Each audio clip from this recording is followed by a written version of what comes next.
Sorry I'm running late, guys. This is John Boy's ScrewTube channel here. Yeah, I had a little something come up I had to take care of. Took a little longer than expected, but here I am. I accidentally discovered last night a thing called Operation Dark Winter, and it happened in June through July of 2001, where the United States conducted a simulation of a smallpox bio attack. All right.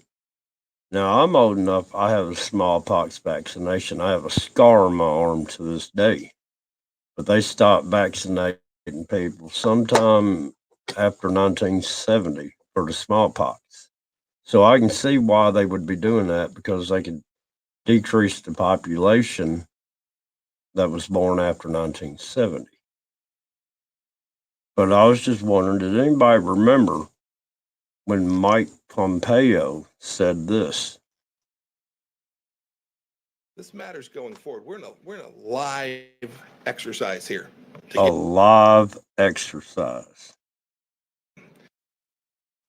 This matters going forward. We're in a live exercise here. So instead of a virtual simulation like they'd been doing, we are now in a live exercise. That's what Biden was talking about. We're going to have a dark winter. If y'all don't remember, when Pompeo said that, Donald Trump was over to the side, and he was like, no one told me, or I didn't know, one of the two, but anyhow, he did not know. But then I found this. This is what's led me down this rabbit hole. The link to this is in the description, but I'm going to go ahead and play it now. Operation Dark Winter was the code name for a senior-level bioterrorist attack simulation conducted from June 22 to 23, 2001.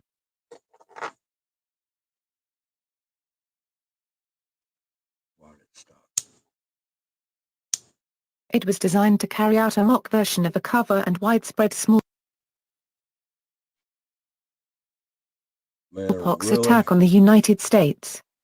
O'Toole and y'all just listen to this. Matter of fact, Thomas Inglesby of the Johns link. Hopkins Center for Civilian Biodefense Strategies / Center for Strategic and International Studies, and Randy Larsen and Mark DeMier of Analytic Services were the principal designers, authors, and controllers of the Dark Winter project. Dark Winter was focused on evaluating the inadequacies of a national emergency response during the use of a biological weapon against the American populace. The exercise was solely intended to establish preventive measures and response strategies by increasing governmental and public awareness of the magnitude and potential of such a threat posed by biological weapons.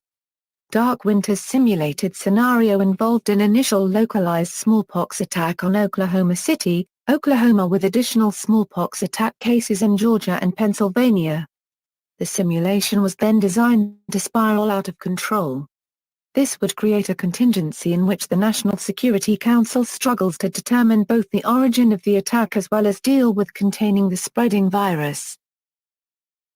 By not being able to keep pace with the disease's rate of spread, a new catastrophic contingency emerges in which massive civilian casualties would overwhelm America's emergency response capabilities. The disastrous contingencies that would result in the massive loss of civilian life were used to exploit the weaknesses of the U.S. healthcare infrastructure and its inability to handle such a threat. The contingencies were also meant to address the widespread panic that would emerge and which would result in mass social breakdown and mob violence. Exploits would also include the many difficulties that the media would face when providing American citizens with the necessary information regarding safety procedures. Summary of findings. According to UPMC's Center for Health Security, Dark Winter outlined several key findings with respect to the United States healthcare system's ability to respond to a localized bioterrorism event. An attack on the United States with biological weapons could threaten vital national security interests.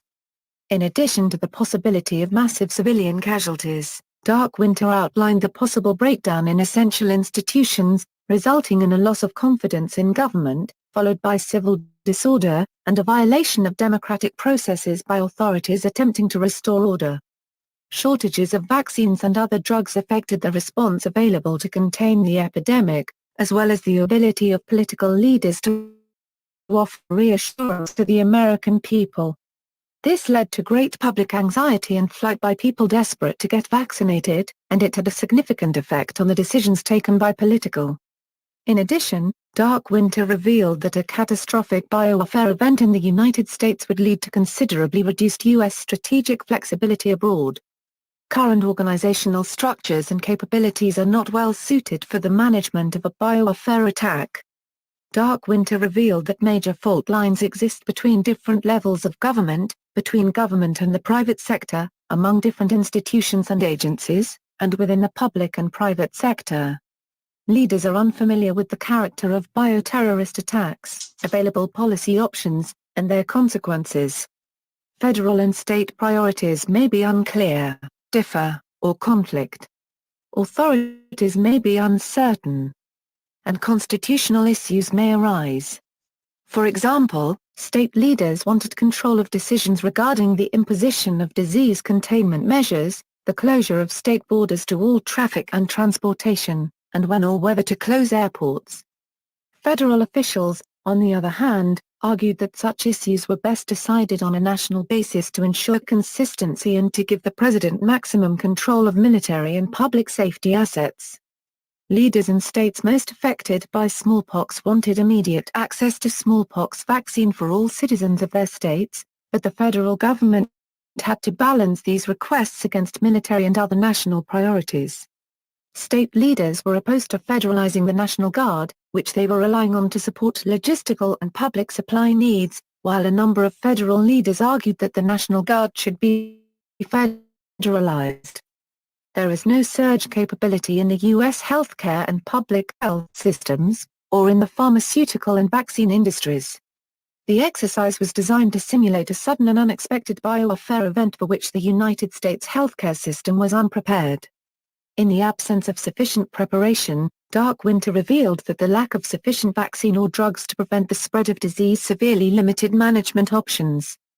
Due to the institutionally limited surge capacity of the American healthcare system, hospitals quickly became overwhelmed and rendered effectively inoperable by the sudden and continued influx of new cases, exacerbated by patients with common illnesses who feared they might have smallpox, and people who were otherwise healthy, but concerned about their possible exposure. The challenges of making correct diagnoses and rationing scarce resources, combined with shortages of healthcare staff, who were themselves worried about becoming infected or bringing infection home to their families, imposed a huge burden on the healthcare system.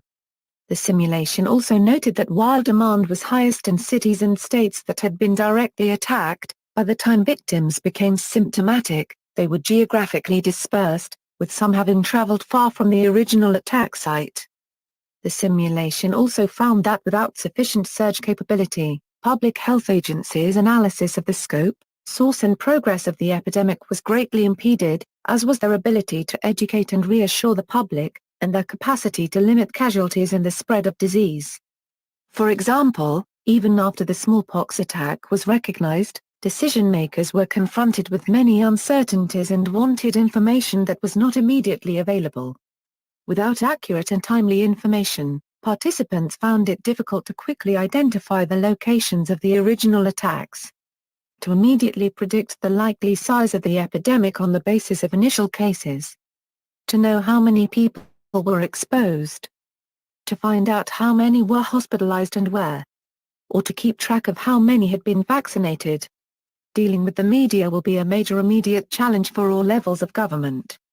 Dark Winter revealed that information management and communication will be a critical element in crisis consequence management.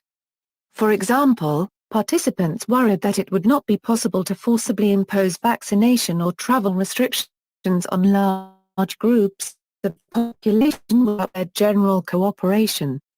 To gain that cooperation, the President and leaders in Dark Winter recognized the importance of persuading their constituents that there was fairness in the distribution of vaccine and other scarce resources, that the disease containment measures were for the general good of society, that all possible measures were being taken to prevent the further spread of the disease, and that the government remained firmly in control despite the expanding epidemic. Sound Should a familiar? contagious bioweapon pathogen be used, containing the spread of disease will present significant ethical, political, cultural, operational, and legal challenges.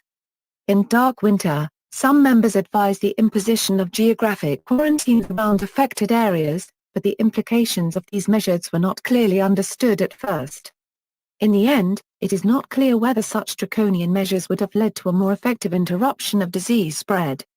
What's more, allocation of scarce resources necessitated some degree of rationing, creating conflict and significant debate between participants representing competing interests. Key participants. This matters In going popular forward. We're culture, in a Tom live Clancy's The Division, a video game exercise inspired here. by Dark Winter. See also, 2001 Anthrax attacks. References. External links. Operation Dark Winter, shining light on a OE Dark Winter or a Euro local response to a national threat, preventing a OE Dark Winter or a CNN, Dark Winter and lack of USA preparedness, Dark Winter teaches bioterror lessons, Dark Winter at Sourcewatch. All right. Right. Well, guess what? We have this guy. Why is Gates denying Event 201? Everybody remembers Event 201. I do. I did some videos on it. And according to this, in October of 2019, Microsoft founder Billy Boy, who, together with his wife, runs the richest, most powerful foundation in the world, co-organized a simulation exercise on a worldwide corona epidemic. But he's denying they did that, and we all know he did. I mean, they were publicizing it. They were bragging. It's known that the 201 event did happen, and this guy right here, was behind it. So,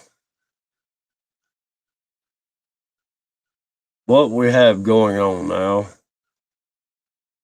is another dark winter event. They used 201. The event 201 was a simulation of this very thing that's going on now. And y'all remember Mike Pompeo said we are in a live exercise.